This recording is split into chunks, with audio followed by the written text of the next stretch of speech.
and talk about things going on in the world around us. And for some reason, some of you thought I wasn't going to do videos anymore.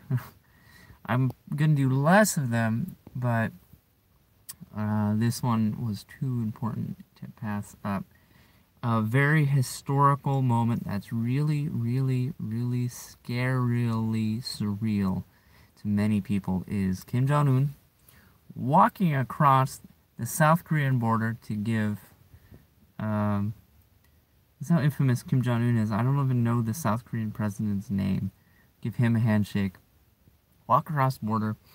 And walk across the border. And then some people thought it was a publicity stunt. Thought things would go back to the way they were as soon as that was over. Nope. Today, actually no, last night, here's what happened. After they crossed the border together, they had a fancy dinner together with a magic show. And they're laughing, having a good time. And we were thinking like, oh, well, is the war over? They haven't signed anything yet. Well, today they signed a treaty, a truce. Now, the Korean War, which has been going on since the 1950s, which my grandpa served in, got shot at for, is now over. It's really true. And to make it even more solidified, Kim Jong-un had an amazing speech. Didn't know the man was so eloquent about peace between neighbors and how we're all one family, and sounding very Taoist with his little bit of philosophical underlinings of that speech. And it's just out of nowhere. For those who weren't paying attention, it would be out of nowhere, but this is out of somewhere.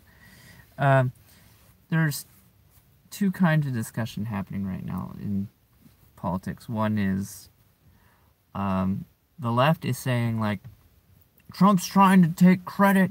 What an asshole. He didn't do anything. And then the right saying, like, well, this is Trump's doing. It's all completely Trump. That he should be praised by everyone. He should become known as one of the greatest presidents in history because of this. Well, okay, let's take it a step back on both sides. Is Trump partly responsible for this? Yes. In fact, the South Korean president said he should get a Nobel Peace Prize for this. Not the South Korean, I think it's Prime Minister actually, not the South Korean leader, but Trump should get a Nobel Peace Prize. Should he get a Nobel Peace Prize? In my opinion, no. Based off of what the intention of the Nobel Peace Prize is, because he bombed Syria. But Obama got a Nobel Peace Prize for doing way less. So by that account, maybe. But here's why I say no. Trump did strong-arm Kim Jong-un. And it was a gamble because Kim Jong-un took that and decided to start stockpiling, or rather start doing more and more research with nuclear weapons, and had a couple nuclear disasters, many of which ended up in the deaths of many North Koreans and the evacuation of hundreds of thousands. And similar to what happened with Reagan and the Soviet Union, Reagan's strong-arming caused the Soviet Union to invest a lot more in arms, and all of a sudden, guess what? They're bankrupt. Can't support the Soviet Union when you're spending all your money on military.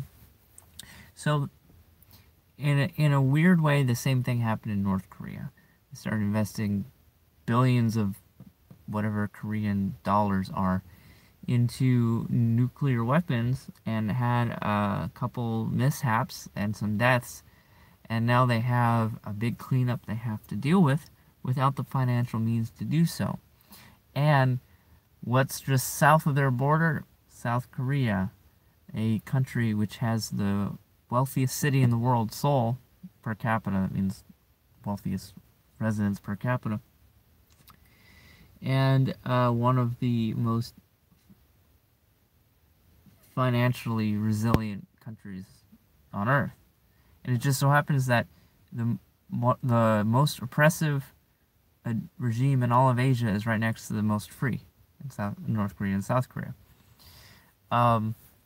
Is it going to be an easy transition and from North Koreans into South Koreans, South Koreans? No.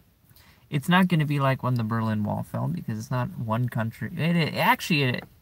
It's not going to be as easy as the Berlin Wall falling because it's not like one country disassembling in all their original countries. It's two countries that have been two countries for 50 years, perhaps one day coming together, maybe half a century away.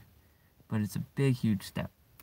Back to my original question, does Donald Trump deserve a Nobel Peace Prize? Why I think no, because if Kim Jong-un was successful in the nuclear test and started getting some ICBMs together and started aiming them at South Korea and Japan, which he was doing, but say launched a few, guess what?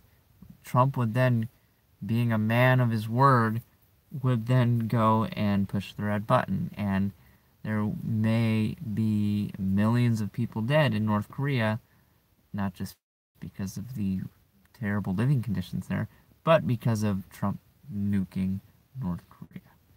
Yeah, it's a scary thing. It's a scary thing that could have happened, that didn't happen, thanks to Kim Jong-un breaking down and signing the truce. This actually does humble me a bit because I'm a fervent isolationist. I don't think we have to be in 900 military bases around the world.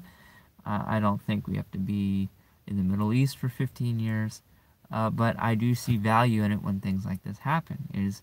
It's good that the United States is the military superpower in the world.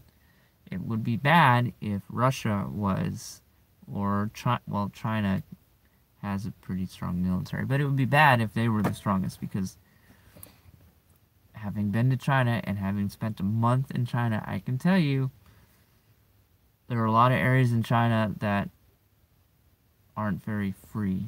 By being in China, I mean I wasn't just in Beijing or Shanghai. I traveled, and I can tell you it's pretty barren in some areas of that country. I can only imagine how bad North Korea is.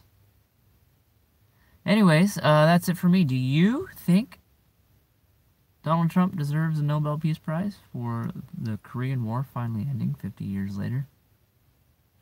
Let me know in the comments. I'll catch you guys in the next one.